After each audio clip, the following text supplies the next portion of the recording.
Every year, the world's plants take in carbon dioxide to make leaves, wood, roots, and other products. But how much carbon do they take in? And how long does it stay there? There are many different ways that plants can use carbon above ground and below ground.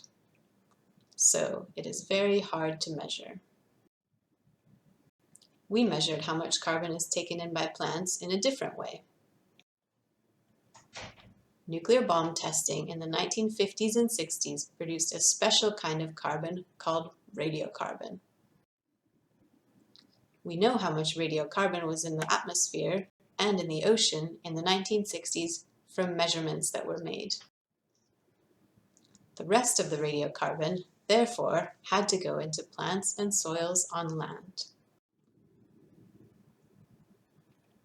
Using this method, we found that plants currently take in 80 billion tons of carbon each year across the globe, about a third more than previously thought. An almost equivalent amount of carbon goes out of plants each year as they die or lose leaves, branches, or other materials. But enough carbon is stored in plants and soils every year to remove 30% of the CO2 emitted by human activities, reducing the amount of climate change occurring.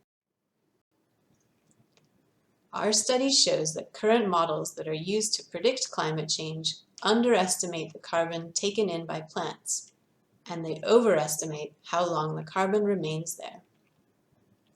That means that the carbon stored in plants is more short-lived and vulnerable to climate change than we previously thought.